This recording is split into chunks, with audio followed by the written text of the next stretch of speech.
આગળના લેક્ચરમાં આપણે બર્ગમેન પદ્ધતિ અને સિહાન પદ્ધતિ જોઈ. આગળ જોઈએ એઝાઇડ પદ્ધતિ.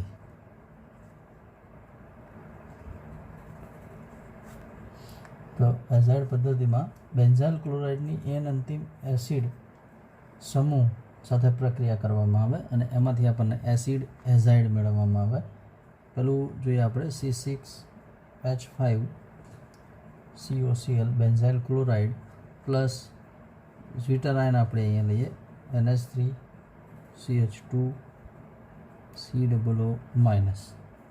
આમાંથી માઇનસ HCl અહીંયાથી દૂર થશે. આ રીતે આપણને અહીંયા મળે C6H5CO NH2CH2COO માઇનસ. બરાબર, અહીંયા NHCH2COO minus.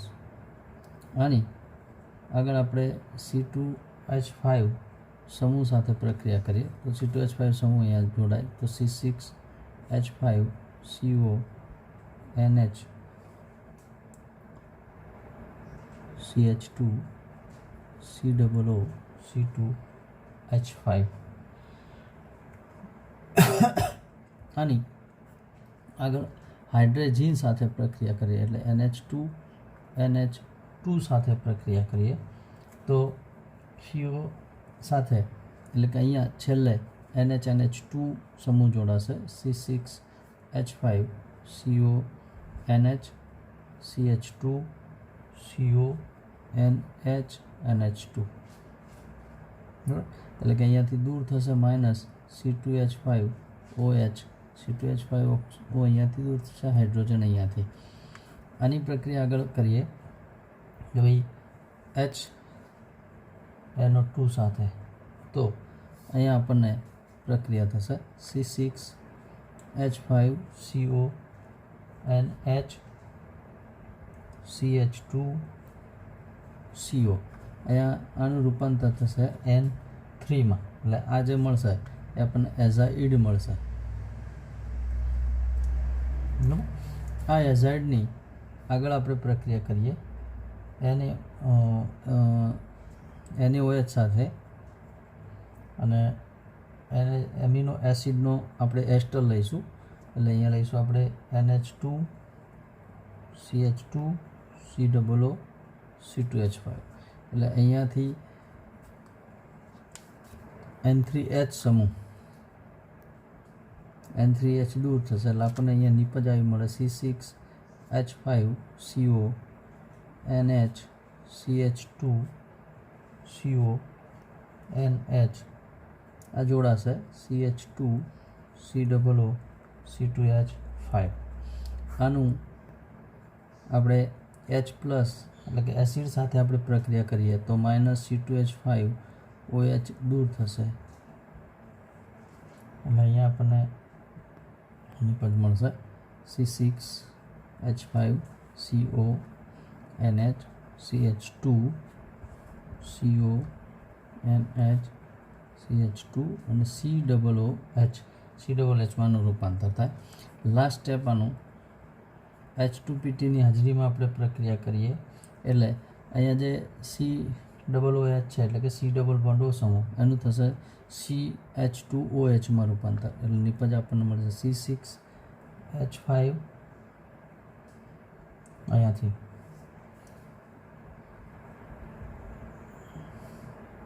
C double bond O આનું રૂપાંતર થાય CH2OHમાં એટલે અહીંયાથી બંધ તૂટે એટલે C6H5CH2OH પ્લસ આ બનશે NH2CH2 અહીંયાથી બંધ પાછો જે છે CONH એટલે CONH CH2 અને COOH એટલે આપણને મળે ગ્લાયસિલ આપણને અહીંયા બંધારણ મળે. આ રીતે આપણે એઝાઇડ પદ્ધતિથી પણ ગ્લાયસિલ મેળવી શકીએ. હવે એ પછી અહીંયા આપણે પેપ્ટાઇડનું બંધારણ નક્કી કરવાનું હોય તો પેપ્ટાઇડનું બંધારણ નક્કી કરવા માટે 3 વસ્તુ અગત્યની છે. એટલો અભ્યાસ કરવો પડે કે ભાઈ એમાં કયા એમિનો એસિડના એકમો આવેલા છે. એમિનો એસિડના એકમ આવેલા છે, એટલે કે ગ્લાયસિલ છે, એલેનાઇન છે, કયા પ્રકારના છે. બીજું હવે કે એ એમિનો એસિડની સંખ્યા કેટલી છે, કેટલા પ્રમાણમાં એ એકબીજા સાથે જોડાયેલા છે.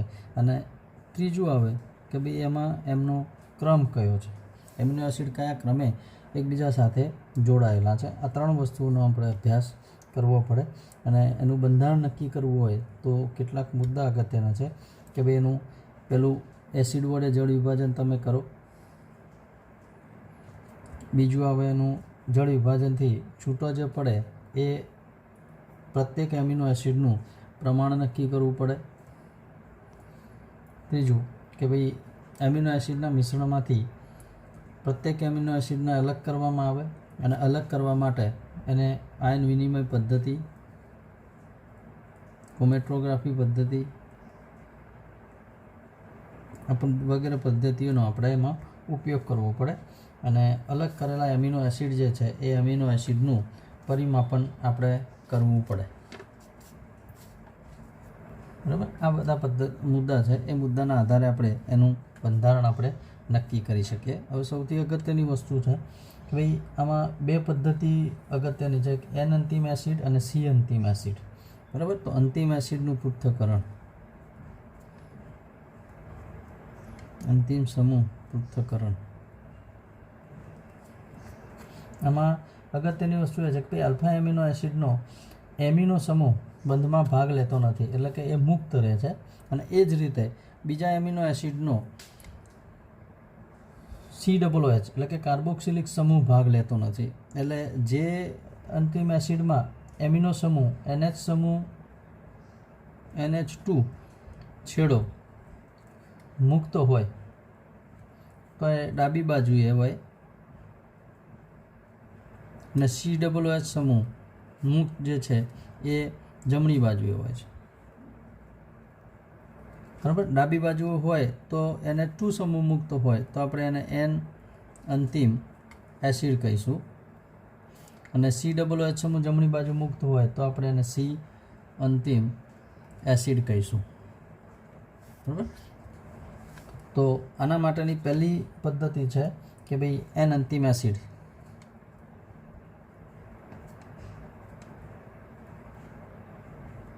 તો N અંતિમ એસિડ માટે આપણે પહેલી પદ્ધતિ છે સેન્જર, એટલે કે DNFB. બરાબર, DNFBનું ફૂલ ફોર્મ થશે 2,4-ડાયનાઇટ્રોફ્લોરોબેન્ઝીન. આની પ્રક્રિયા છે. આ પ્રક્રિયા આપણે જોઈએ તો ભાઈ પહેલું આપણે લઈશું 2,4-ડાયનાઇટ્રોફ્લોરોબેન્ઝીન.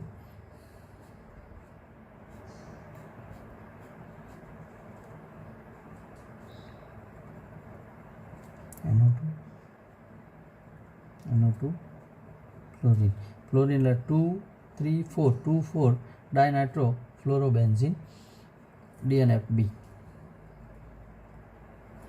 આની પ્રક્રિયા આપણે પેપ્ટાઇડ સાથે કરીએ. CHR C double bond NH CH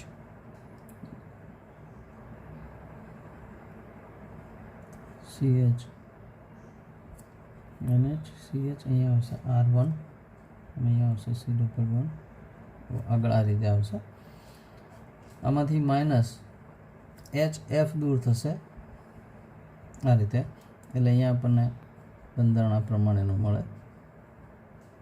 NO2, અહીંયા NO2, અહીંયા જોડાશે NH CH R C double bond NH CHR અને C ડબલ બોન્ડ O. આગળ આ પ્રક્રિયા ચાલશે. આની જળ વિભાજન કરવામાં આવે HClની હાજરીમાં.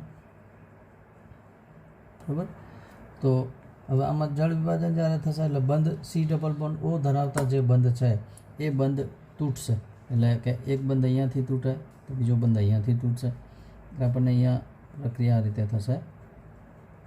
NO2, અહીંયા પણ NO2, NHCHR આનું રૂપાંતર થશે COOH માં પ્લસ અહીંયા હાઇડ્રોજન આવશે એટલે NH2CHR1 આપણે અહીંયા કહીએ તો R1 અને અહીંયા થશે પાછું COOH અને પ્લસ અહીંયા આગળ જે પ્રમાણે બાકીના એમિનો સમૂહ જોડાયેલા છે એ એમિનો સમૂહ એ રીતે અલગ પડશે એમિનો એસિડના, એટલે આપણે આ રીતે આમાંથી આ નિપજ મેળવી શકીએ 2,4-ડાયનાઇટ્રોફિનાઇલ N2,4-ડાયનાઇટ્રોફિલાઇન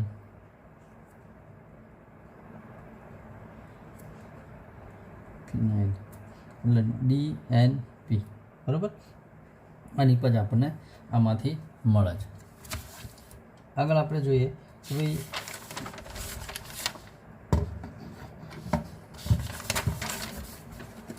આમાં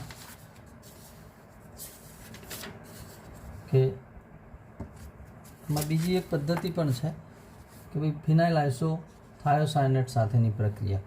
તો ફિનાઇલ આઇસોથાયોસાયનેટ સાથેની પ્રક્રિયા આપણે લઈએ તો ફિનાઇલ આઇસોથાયોસાયનેટ એટલે C6H5NCS આની આપણે પ્રક્રિયા કરીએ NH2CHR1 R C double bond O NH CH અહીંયા લઈએ R1 C double bond O આની પ્રક્રિયા કરીએ તો અહીંયા આપણને નિપજ આ રીતે મળે. અહીંયા શું થશે તો હાઇડ્રોજન જે છે અહીંયાથી એ હાઇડ્રોજનનું સ્થાનાંતર અહીંયા નાઇટ્રોજન પર થશે. C6H5 NH CS એટલે C ડબલ બોન્ડ S લખીએ, અહીંયા વધશે NH CH R C double bond O NH CH R1 C double bond O આ રીતે આગળ ચેન ચાલશે આમાં. આની HCl પ્લસ H2O સાથે જળ વિભાજનની આપણે પ્રક્રિયા કરીએ તો હવે આપણને અહીંયા નિપજ આ રીતે મળશે. C અહીંયાથી લખીએ આપણે ડબલ બોન્ડ S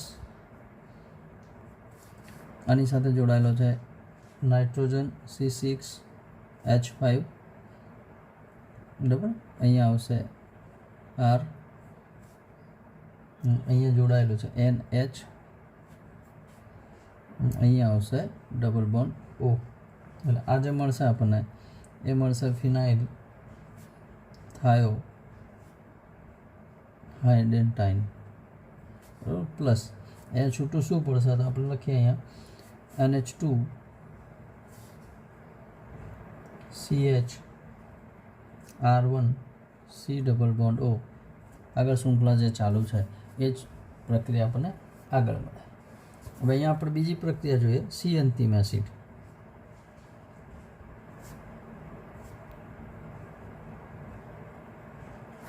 તો C અંતિમ એસિડ એ એના માટેની પ્રક્રિયા છે અહીંયા કે ભાઈ લિથિયમ બોરોહાઇડ્રાઇડ સાથે પ્રક્રિયા કરવામાં આવે તો એન અંતિમ આપણે C અંતિમ એસિડ લખીએ NH2 સમૂહ આપણે મુક્ત રાખીએ CH R C double bond O NH CH R1 C double bond O CH R2 C double H આવું પેપ્ટાઇડ લઈએ આપણે ઉદાહરણ તરીકે.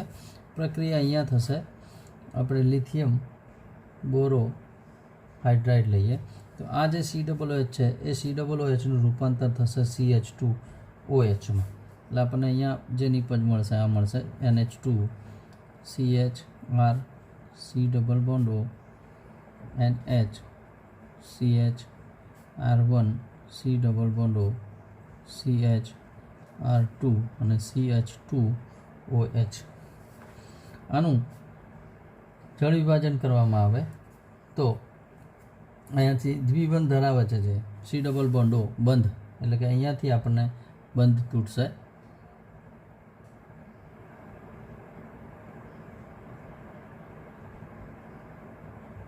આપણે અહીંયા એક NH CONH બરાબર એટલે અહીંયા આવશે NH એટલે અહીંયાથી બંધ તૂટશે એટલે આપણી પ્રક્રિયા આવી થશે NH2 CH2 R C double bond O NH CH R1 અને અહીંયા થશે C double O H plus અહીંયા થશે NHની જગ્યાએ NH2 CH R2 અને CH2OH એટલે આપણને એમિનો આલ્કોહોલ મળે. બરાબર. છેલ્લી આની એક પ્રક્રિયા છે કે ભાઈ નિર્જળ હાઇડ્રેઝિન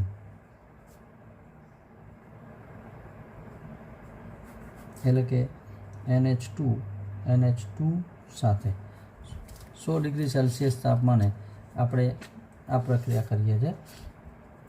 તો આપણે અહીંયા શૃંખલા લઈએ NH CH R1 C double bond O NH CH લઈએ R1 C double bond O NH CH R2 C double O H C double O H સમૂહ આપણે મુક્ત રાખ્યો છે. અહીંયા આપણે પ્રક્રિયા કરીએ NH2 સાથે. તો જે દ્વિબંધ છે ત્યાંથી બંધ તૂટશે, મતલબ C ડબલ બોન્ડ O વાળા બંધ અહીંયા તૂટે. તો અહીંયા આપણે પ્રક્રિયા લખીએ. અહીંયા થશે ધારો કે એનું રૂપાંતર NH2 અહીંયા પણ બંધ હશે આગળ એટલે એ બંધ તૂટશે. NH2 હાઇડ્રોજન અહીંયા જોડાશે CH R C O અહીંયાથી જોડાશે NH2 પ્લસ અહીંયાનો હાઇડ્રોજન એક જોડાશે અહીંયા પાછો ફરીથી એટલે આનું રૂપાંતર થશે NH2 CH R1 અહીંયા CO NH2 બનશે પ્લસ અહીંયા NH2 CH R2 અને અહીંયા બનશે C ડબલ H. એટલે અહીંયા જે મળશે આપણને છેલ્લે એ મળશે એમિનો એસિડ. કયો? તો કે C અંતિમ એસિડ સમૂહ. આટલા સુધીનું આ ચેપ્ટર છે. આ ચેપ્ટરમાં આપણે અહીંયા સુધીનો અભ્યાસ કરવાનો છે. આનાથી નવું ચેપ્ટર બીજું કે ભાઈ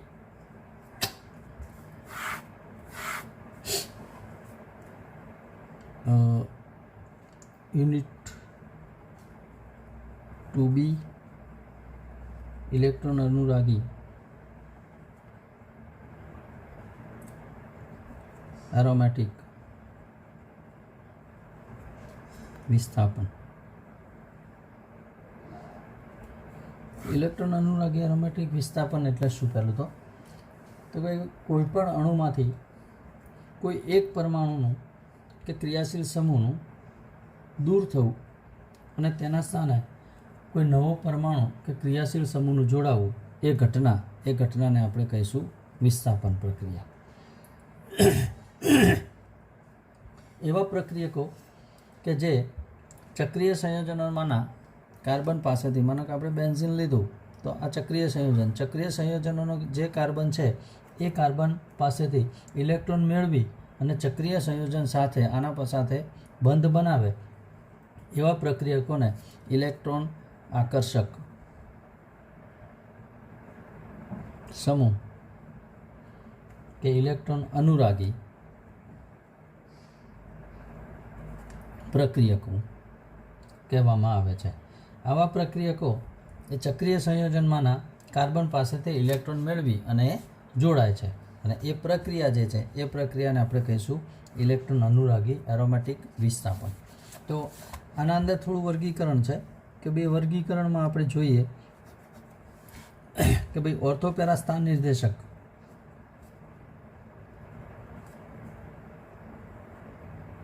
અને મેટા સ્થાન નિર્દેશક. તો આ બહુ જ અગત્યનું છે અને આપણે કહીશું સક્રિયકારક અને આને કહીશું અક્રિયકારકો. એટલે આ થશે એ ઇલેક્ટ્રોન આપનાર અને આ થશે એ ઇલેક્ટ્રોન આકર્ષક મેળવનાર. બરાબર. હવે આમાં અલગ અલગ ભાગ હોય છે. માનો કે પહેલાં પ્રબળ, તો પ્રબળ ઓર્થોપેરા સ્થાન નિર્દેશકો કયા? તો કે ભાઈ NH2 NHR NR2 અને OH. એ પછી આમાં મધ્યમ ઓર્થોપેરા સ્થાન નિર્દેશકો તો ભાઈ NHCOCH3, NHCOR, OCH3 અને OR. હવે આમાં નિર્બળ તો CH3, C2H5, C6H5 બરાબર. અને એ સિવાય હેલોજન એટલે F, Cl, Br અને I આનો પણ આમાં સમાવેશ થશે. એ જ રીતે મેટાસ્થાન નિર્દેશકોની અંદર પ્રબળ સમૂહ NO2, NR3 અને NCH3 3 ટાઈમ. એ જ રીતે આમાં મધ્યમ મેટાસ્થાન નિર્દેશકો CN, SO3H, COOH, COR અને આલ્ડીહાઇડ CHO વગેરે બરાબર. આ પ્રમાણે તો આ અગત્યનું છે અને આના આધારે બંધારણ પરથી આપણે એનું કારણ સમજાવી શકશું કે ભાઈ પહેલી વસ્તુ માનો કે નાઇટ્રોબેન્ઝીનનું બ્રોમિનેશન કરો તમે. નાઇટ્રોબેન્ઝીન આપણે અહીંયા દોરીએ, માનો કે NO2. આ નાઇટ્રોબેન્ઝીનનું હું બ્રોમિનેશન કરું તો નાઇટ્રોબેન્ઝીનનું બ્રોમિનેશન કરો તો એમાંથી તમને મેટા નિપજ આપે. અને બેન્ઝીનનું બ્રોમિનેશન કરો એ જ રીતે આપણે અહીંયા લઈએ બેન્ઝીનનું બ્રોમિનેશન કરું તો એ પ્રક્રિયા એ ધીમી આપે છે. કોની સરખામણીમાં? તો કે ભાઈ NO2ની સરખામણીમાં બરાબર. તો એક મેટા નિપજ આપે છે. કેમ? તો કે ભાઈ NO2 સમૂહ જે છે એ મેટાસ્થાન નિર્દેશક છે, માટે નાઇટ્રોબેન્ઝીનનું જો બ્રોમિનેશન કરશું તો આપણને મેટા નિપજ આપે છે. તેમજ બેન્ઝીનના બ્રોમિનેશન કરતાં એટલે આનું બ્રોમિનેશન ઝડપથી થશે બેન્ઝીનનું, જ્યારે નાઇટ્રોબેન્ઝીનનું બ્રોમિનેશન એ ધીમું થાય છે. કારણ શું? તો કે બેન્ઝીન એ ઓર્થોપેરા સ્થાન નિર્દેશક એટલે કે સક્રિયકારક છે અને આ જે છે એ અક્રિયકારક છે, માટે સક્રિયકારકની જે પ્રક્રિયા છે એ પ્રક્રિયા ઝડપથી થશે. એ જ રીતે એસિટેનિલાઇડ તમે લો NHCOCH3 તો એસિટેનિલાઇડનું નાઇટ્રેશન એ કયું આપશે? તો કે ભાઈ ઓર્થોપેરા નિપજ આપશે. અને બેન્ઝીનનું નાઇટ્રેશન એમાં જ લઈએ આપણે તો કે ભાઈ બેન્ઝીનનું નાઇટ્રેશન કરતાં ઘણી ઝડપથી એ પ્રક્રિયા થાય. કેમ? તો કે બેન્ઝીન અહીંયા આવશે એટલે બેન્ઝીન અને NHCOCH3 એટલે કે એસિટેનિલાઇડ સમૂહ. તો આ વસ્તુ બેન્ઝીન એ આના કરતાં નિર્બળ છે, પેલો મધ્યમ સક્રિયકારક છે અને બેન્ઝીન એ નિર્બળ સક્રિયકારક છે. એટલે બેન્ઝીન કરતાં એસિટેનિલાઇડ એ ઝડપથી પ્રક્રિયા આપે. હવે આમાં બીજી વસ્તુ છે સાપેક્ષ સક્રિયતા. આ ટૂંક નોંધ પૂછાય છે બી સાપેક્ષ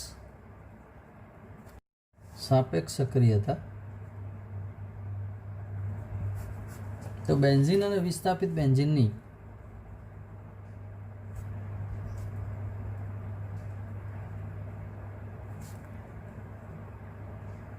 સક્રિયતા ચકાસવામાં આવે છે. તો એના માટે પહેલું છે જરૂરી સમય. તો જરૂરી સમયની અંદર ટાઈમ રિક્વાયરમેન્ટ એટલે સમાન પરિસ્થિતિ હોય તો સમાન પરિસ્થિતિ માટે પ્રક્રિયાનો સમય માપવામાં આવે બરાબર. સંજોગો એના એક સરખા હોય. માનો કે આપણે લઈએ કે ભાઈ ટોલ્વિન, તો ટોલ્વિનની સલ્ફ્યુરિક એસિડ એટલે કે H2SO4 સાથે આપણે પ્રક્રિયા કરીએ તો એ વસ્તુ એ બેન્ઝીનની સરખામણીમાં આપણને 1/10 કે 1/20 જેટલા સમયમાં એ પ્રક્રિયા કરે છે. એટલે કે ટોલ્વિન એ બેન્ઝીન કરતાં વધારે સક્રિયકારક છે. હવે અહીંયા જોઈએ તમે સક્રિય છે તો બેન્ઝીન ટોલ્વિન આ રીતે થશે. અહીંયા આપણે બેન્ઝીન દોરીએ. આનું રીઝન શું? તો કે ભાઈ જે ટોલ્વિન છે ટોલ્વિનની અંદર હાજર રહેલો સમૂહ એ CH3 સમૂહ છે અને અગાઉ આપણે જોયું એ પ્રમાણે આની સક્રિયતા બેન્ઝીન કરતાં વધારે થાય, એટલા માટે એ બેન્ઝીન કરતાં વધારે ઝડપથી પ્રક્રિયા આપશે. બીજી વસ્તુ છે સંજોગોની જલદતા.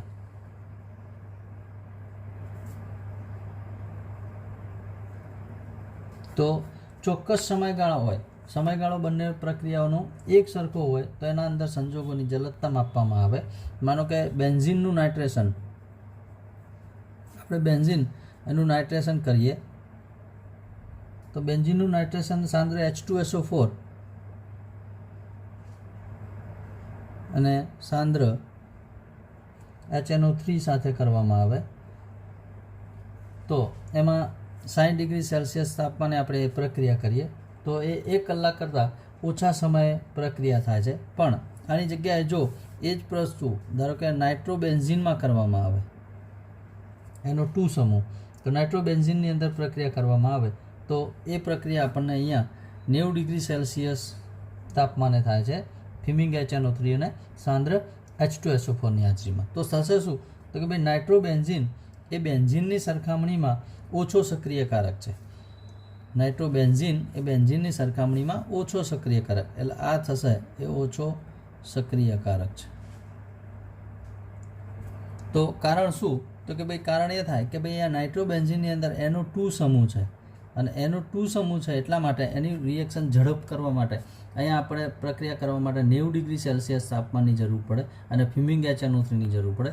જ્યારે બેન્ઝીન સાથે આપણે નાઇટ્રેશન કરીએ તો એ 60 ડિગ્રી સેલ્સિયસ તાપમાને એને કોન્સન્ટ્રેટ HNO3 સાથે પ્રક્રિયા થાય છે. એટલે આમાં રીઝન એ આવે કે ભાઈ એના અંદર NO2 સમૂહ જે છે અને NO2 સમૂહ એ અક્રિયકારક સમૂહ છે, બરાબર. એટલા માટે એની પ્રક્રિયા એ બેન્ઝીન કરતાં ધીમી થશે.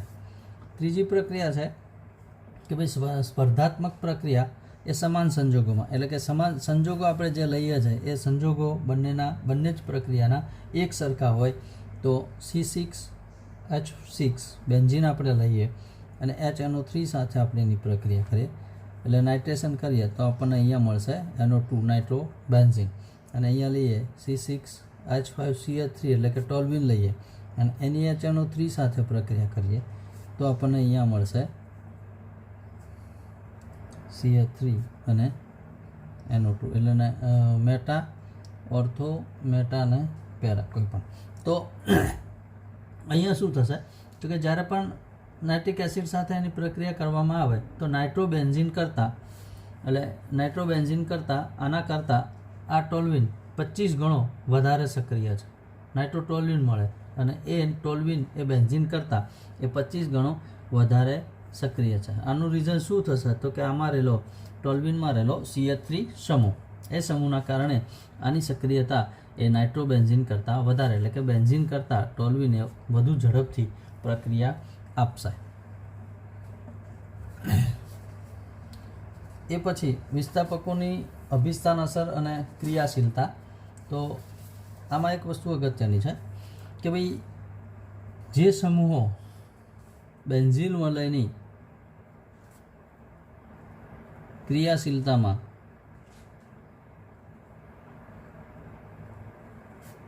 વધારો કરે તેવા સમૂહો સક્રિયકારક સમૂહ કહેવામાં આવે, અને જે સમૂહ એ બેન્ઝીન વલયની ક્રિયાશીલતામાં ઘટાડો કરે તેવા સમૂહને અક્રિયકારક સમૂહ તરીકે ઓળખવામાં આવે છે. આના માટેના ઉદાહરણ આપણે અહીંયા જોયા કે ભાઈ આની સક્રિયતા વધારે હોય, બીજાની સક્રિયતા ઓછી હોય, એ એના ઉદાહરણ અહીંયા છે. આપણે સક્રિયકારક સમૂહો અને અક્રિયકારક સમૂહો પણ અહીંયા જોયા કે ભાઈ કયા કયા સક્રિયકારક સમૂહો છે અને કયા અક્રિયકારક સમૂહો છે. તો અહીંયા આપણે CH3 સમૂહ જોયું અને બેન્ઝીન પણ જોયું કે ભાઈ જેમાં બંને નિર્બળ છે પણ તેમ છતાં CH3 સમૂહ એ બેન્ઝીન કરતાં વધારે સક્રિયકારક છે. એ જ રીતે પેલામાં છે. એનાથી આગળ કે ભાઈ દ્વિવિસ્થાપિત બેન્ઝીન વ્યુત્પન્ન હોય તો એ દ્વિવિસ્થાપિત બેન્ઝીન વ્યુત્પન્નમાં સ્થાન નિર્માણ આપણે કઈ રીતે કરશું, તો એનું ઉદાહરણ છે કે ભાઈ બેન્ઝીન વલયમાં બે વિસ્થાપકોની હાજરી દાખલ થનાર જે સમૂહ છે, માનો કે બેન્ઝીન વલયની અંદર કોઈ પણ બે વિસ્થાપિત સમૂહ છે, માનો કે આપણે લઈએ પેરાનાઇટ્રોટોલ્વિન, તો પેરાનાઇટ્રોટોલ્વિન CH3 સમૂહ, ઓર્થો મેટા પેરા NO2 સમૂહ, પેરાનાઇટ્રોટોલ્વિન. તો પેરાનાઇટ્રોટોલ્વિનનું નાઇટ્રેશન કરીએ આપણે અહીંયા, તો આમાંથી આપણને મળશે 2,4 ડાયનાઇટ્રોટોલ્વિન. તો આની અંદર બીજો NO2 સમૂહ દાખલ થશે, એક NO2 સમૂહ છે, બીજો NO2 સમૂહ દાખલ થશે. આ NO2 સમૂહ એ ઓર્થો કે મેટા કયા સ્થાને દાખલ થશે એ સ્થાન નક્કી કરવું એ મુશ્કેલ હોય છે, કેમ કે આ બંને સમૂહમાંથી કયા સમૂહની અસર હેઠળ નવો દાખલ થનાર સમૂહ એ દાખલ થાય એ એક તકલીફ હોય છે, મુશ્કેલી હોય છે. બીજી વસ્તુ આમાં થાય કે ભાઈ જ્યારે બંને સમૂહનું સ્થાન નિર્માણ અસર હેઠળ એકબીજાથી વિરુદ્ધ હોય ત્યારે ચોક્કસ નિપજની આગાહી કરી શકાતી નથી, અને એવા કિસ્સાઓ માટે આપણે ઉદાહરણ અહીંયા જોઈએ તો સક્રિયકારક સમૂહ અને અક્રિયકારક સમૂહ આપણે અહીંયા જોવા પડે. તો સક્રિયકારક સમૂહ આપણે લઈએ તો કે ભાઈ NH2OH, NH2 અને OH, આની સક્રિયતા, પછી OCH3, આ ક્રમમાં આપણને અહીંયા જોવા મળે NHCOCH3, એના કરતાં C6H5, CH3 અને છેલ્લે હેલોજન સમૂહ. બરાબર, આ પ્રમાણે એની સક્રિયતાનો વધતો ક્રમ હોય છે. અહીંયાથી આમ જઈએ એમ એની સક્રિયતાનો ક્રમ વધે. બરાબર, અને એ જ રીતે અક્રિયકારક સમૂહોનો ક્રમ હોય છે. એટલે ઉદાહરણ તરીકે આપણે જોઈએ અહીંયા કે ભાઈ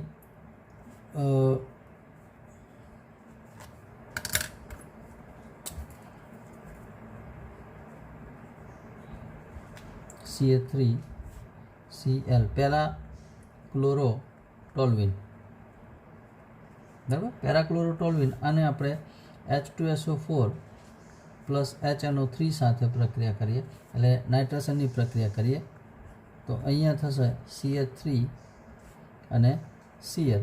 તો માનો કે અહીંયા એનો 2 સમૂહ દાખલ થાય, એટલે 2 નાઇટ્રો 4 ક્લોરોટોલ્વિન આપણને અહીંયા મળે. તો અહીં શું થાય તો કે ભાઈ CH3 સમૂહની ક્રિયાશીલતા એ Cl કરતાં વધારે છે, આના કરતાં CH3 સમૂહની ક્રિયાશીલતા વધારે, એટલે નવો જે દાખલ થનાર સમૂહ છે એ દાખલ થનાર સમૂહ એ CH3 સમૂહની અસર હેઠળ દાખલ થશે, એટલે અને CH3 સમૂહ એ ઓર્થોપેરા સ્થાન નિર્દેશક છે.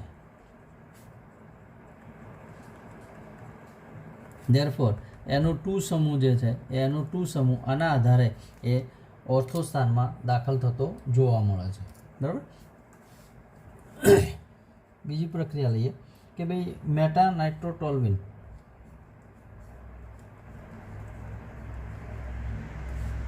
અહીંયા લઈએ આપણે NO2, આનું આપણે નાઇટ્રેશન કરીએ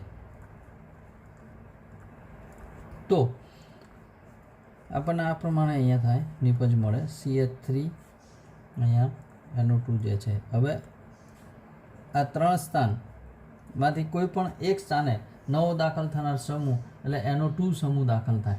તો કે ભાઈ બેન્ઝીન વલયમાં એક સમૂહ એ ઓર્થોપેરા સ્થાન નિર્દેશક, એટલે CH3 સમૂહ એ ઓર્થોપેરા સ્થાન નિર્દેશક છે, અને NO2 સમૂહ એ મેટાના સ્થાન નિર્દેશક સમૂહ છે, અને એટલા માટે નવો દાખલ થનાર સમૂહ એ ઓર્થોપેરા સ્થાન નિર્દેશક સમૂહની વધારે અસરકારક બને. એટલે નવો દાખલ થનાર સમૂહ છે એ CH3 સમૂહની અસર હેઠળ દાખલ થશે. બીજું એક ઉદાહરણ લઈ લઈએ અહીંયા કે ભાઈ બંને સમૂહ સક્રિયકારક હોય, તો કે અહીંયા આપણે લઈએ OH અને અહીંયા લઈએ CH3 સમૂહ. CH3 સમૂહ અને OH એ બંને સમૂહ સક્રિયકારક સમૂહો છે, આ બંને સક્રિયકારક છે. તો નવો દાખલ થનાર સમૂહ એ કયા સમૂહની અસર હેઠળ દાખલ થશે, ઓર્થોપેરા કે મેટા. બરાબર, તો આમાં એવું જોવામાં આવે કે ભાઈ CH3 સમૂહ કરતાં OH સમૂહની સક્રિયતા વધારે છે, એટલે આ પ્રબળ સક્રિયકારક છે, અને આ જે છે એ નિર્બળ સક્રિયકારક છે. તો નવો દાખલ થનાર સમૂહ એ પ્રબળ સક્રિયકારક સમૂહની અસર હેઠળ દાખલ થશે, એટલે કે ઓર્થો અથવા તો પેરા સ્થાન હેઠળ દાખલ થાય. એટલે આની પ્રક્રિયામાં ધારો કે આપણે લઈએ કે ભાઈ આનું ક્લોરિનેશન કરીએ તો આપણને નિપજ આવી મળે OH CH3, અહીંયા મળે Cl, બરાબર, પ્લસ બીજી નિપજ આપણને આવી મળે OH CH3 અથવા મેટા સ્થાનમાં Cl. તો આ જે નિપજ છે એ નિપજ ગૌણ બનશે, પણ મુખ્ય નિપજ તરીકે આપણને આ મળશે કે જ્યાં ક્લોરિન એ ઓર્થો OH સમૂહની અસર હેઠળ ઓર્થો સ્થાનમાં દાખલ થયેલો હોવો જોઈએ, બરાબર. હવે આગળ એ જ પ્રમાણે કે ભાઈ વિસ્થાપકોની અસર.